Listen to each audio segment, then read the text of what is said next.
Everyone, तो आज हमने जो स्टॉक चूज किया नेक्स्ट वीक के लिए वो किया है एसबीआई बैंक।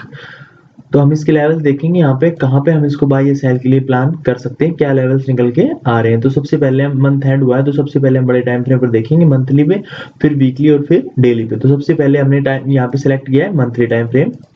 ठीक है, तो ये एक कैंडल, जो भी कैंडल है यहाँ पे, हर एक कैंडल एक मंथ को रिप्रेजेंट यहाँ पे कर रही है।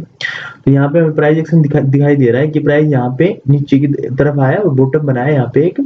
पहले भी प्राइस ने यहाँ से बाउंस दिया था, यहाँ से इस लेवल पे आके प्राइस ने बाउंस दिया था, और यहाँ पे प्राइस जब आया तो यहाँ से एक बाउंस दिया, एक करेक्शन दिया, फिर से एक बाउंस दिया, और यहाँ पे एक करेक्शन आया, फिर एक बाउंस आया, फिर एक करेक्शन आया, और फिर यहाँ से एक बाउंस और एक करेक्शन यहाँ पे फिर से हमें दिखाई दिया। और प्राइस ने जो इस मंथ की कैंडल क्लोज हुई है वो पिछले भी मतलब जो पिछले मंथ का हाई था उसके ऊपर क्लोज हुई है, और एक हमें यहाँ पे मॉर्निंग स्टार पैटर्न यहाँ पे दिखाई दे रहा है। ठीक है, तो ये लेवल था जहाँ पे प्राइस ने पहले रेजिस्टेंस किया था, ये लेवल। ठीक है, जब प्राइस इसके ऊपर गया तो ये सपोर्ट का काम किया है इस लेवल। ठीक है, जब प्राइस इसके नीचे था तो एक रेजिस्टेंस का काम कर रहा था, यहाँ से नीचे आया, फिर इसको जो ब्रेक किया तो यहाँ पे आके सपोर्ट का काम किया, और सपोर्ट एरिया के पास आके प्राइस ने मॉर्निंग स्टार पैटर्न यहाँ पे, कैंडलस्टिक पैटर्न यहाँ पे फॉर्म किया है। ठीक है, ये हो गया मंथली टाइम फ्रेम हमारा। अब हम आते हैं, तो यहाँ पे हमें क्या दिखाई दे रहा है कि बुलिश साइन हमें यहाँ पे ये दे रहा है। अब हम आते हैं वीकली टाइम फ्रेम पर। तो वीकली टाइम फ्रेम पर हम क्या दिखाई दे रहा है यहाँ पे कि प्राइस ने यहाँ से एक डाउन मूव दिया, उसके बाद एक अप मूव दिया, फिर यहाँ पे डबल बॉटम बना के और फिर ऊपर की तरफ यहाँ से कंटिन्यूसली 5 वीक से अप साइड में यहाँ पे क्लोजिंग आ रही है ऊपर की साइड में। कोई भी कैंडल जो पिछला वीक है उसके नीचे, मतलब जो पिछले वीक की क्लोजिंग है उसके नीचे क्लोज नहीं हुई है। और यहाँ पे हमें डबल बॉटम भी दिखाई दे रहा है, एक बॉटम और यहाँ पे हमें दूसरा। ठीक है, प्राइस यहाँ पे आया एक बाउंस, फिर यहाँ पे आया बाउंस, और इससे पहले भी इस एरिया के आसपास प्राइस ने सपोर्ट ली है। अगर हम देखते हैं यहाँ पे, हाँ ये हो गया एक तो, और दूसरा हमारा ये हो गया जहाँ पे अभी प्राइस ने सपोर्ट लिया है, ये वाला। ठीक है, प्राइस जब यहाँ पे आया तो सपोर्ट लिया, उसके बाद यहाँ पे आया फिर सपोर्ट, और फिर यहाँ पे डबल बॉटम यहाँ पे फॉर्म किया है। ठीक है, अब हम लाइंस को हटा देते हैं यहाँ पे। ये हो गया हमारा वीकली टाइम फ्रेम पर हमें क्या दिखाई दे रहा है, डबल बॉटम यानी कि डब्ल्यू पैटर्न। और डब्ल्यू पैटर्न कहाँ से स्टार्ट हुआ था, यहाँ से।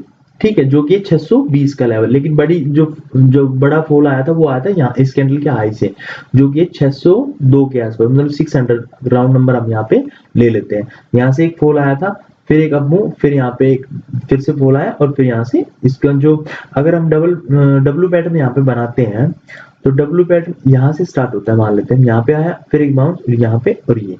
तो ठीक है, इसको जो ये यहाँ पे नेक है इसका, इसको इसने प्राइस ने ब्रेक कर दिया अब। ठीक है, इस वीक की कैंडल ने इसको ऊपर की तरफ यहाँ पे ब्रेक कर दिया। अब हमारा टारगेट क्या बनता है इसके अकॉर्डिंग भी, ये हमारा टारगेट बनता है यहाँ पे 600 का। ठीक है, ये हो गया हमारा वीकली टाइम फ्रेम। अब हम आते हैं डेली टाइम फ्रेम पर। अगर मैं यहाँ पे पीविट पॉइंट भी लगा के दिखाता हूँ आपको, तो पीविट पॉइंट पे हमें यहाँ पे दिखाई दे रहा है,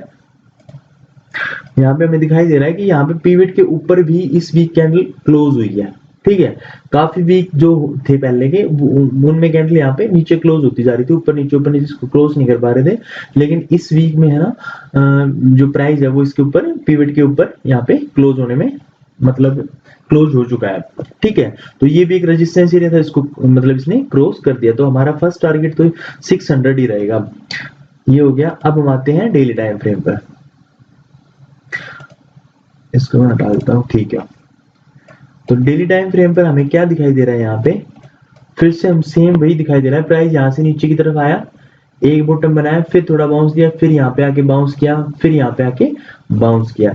अगर मैं इस लाइन को यहाँ पे ऐसे ड्रॉ करता हूँ तो यहाँ पे 1 और ये 2 और ये 3 बार सपोर्ट लेके बाउंस प्राइस ने ऊपर की तरफ यहाँ पे किया है। ठीक है, अब क्या दिखाई दे रहा है हमें, जो हमें वीकली टाइम फ्रेम पर दिखाई दे रहा था मतलब डब्ल्यू टाइप पैटर्न, वही हमें यहाँ पे भी दिखाई दे रहा है। यहाँ पे हमें ट्रिपल बॉटम दिखाई दे रहा है, 1 2 और ये 3 सपोर्ट। लेकिन ये नेक था जहाँ पे, इसको इसने ब्रेक करके ऊपर की तरफ क्लोजिंग यहाँ पे दे दिया। अब हमारा फर्स्ट टारगेट इस कैंडल का हाई रहेगा, सॉरी इस कैंडल का, यहाँ तक हम अपना टारगेट मान लेंगे, मतलब 600 तक। ठीक है, 600 ये हमारा टारगेट यहाँ पे अब रहेगा।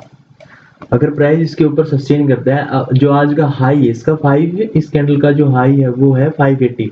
अगर प्राइस 580 के ऊपर सस्टेन करता है तो हमारा फर्स्ट टारगेट रहेगा 600 का एसबीआई बैंक में। और छोटे टाइम फ्रेम पर अगर हम आते हैं तो हम यहाँ पे क्या करते हैं, अगर हमें एंट्री करनी है तो हमें एंट्री कैसे करेंगे। ठीक है, ये हो गया। अब हम आगे 15 मिनट के टाइम फ्रेम पर। ठीक है, प्राइस क्या कर रहा था यहाँ पे, कंटिन्यूसली एक रेंज बना के, मतलब कि थोड़े से कुछ ही पॉइंट के अंदर, जैसे कि यहाँ पे था 567 और यहाँ पे था 570, इसमें आके यहीं पे मतलब कि एक ही रेंज में ऊपर नीचे कंसोलिडेट कर रहा था और फिर लास्ट में यहाँ पे आके बाउंस दिया है। ठीक है, यहाँ पे आके रिवर्स दिया। अगर प्राइस ट्यूसडे के दिन यहीं पे कहीं पे ओपन होता है, जैसे 580 के नीचे कहीं भी ओपन होता है और फिर इस लेवल को निकालता है 580 को, तो हम जो कैंडल इसके ऊपर क्लोज देती है, मतलब कि 580 के ऊपर निकालेगी, यहाँ पे फ्लैट ओपन होके और 580 के ऊपर निकालती है, उसके लो के नीचे का हम स्टॉप लॉस लगाएंगे और हमारा टारगेट जो रहेगा वो रहेगा 600 का।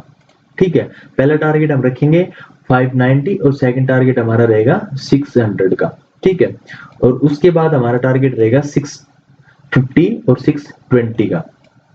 तो ये हो गया हमारे लेवल्स जो हैं वो एसबीआई बैंक में फॉर नेक्स्ट वीक ट्यूसडे को। अगर ये ट्यूसडे को निकालता है तो ट्यूसडे को जब भी ये ऊपर की तरफ 5, अगर ट्यूसडे को ये फ्लैट ओपन होके और 580 के ऊपर मतलब 15-20 मिनट कैंडल सस्टेन करती है तो हम फिर हम ऊपर का ट्रेड यहाँ पे अपना डालें।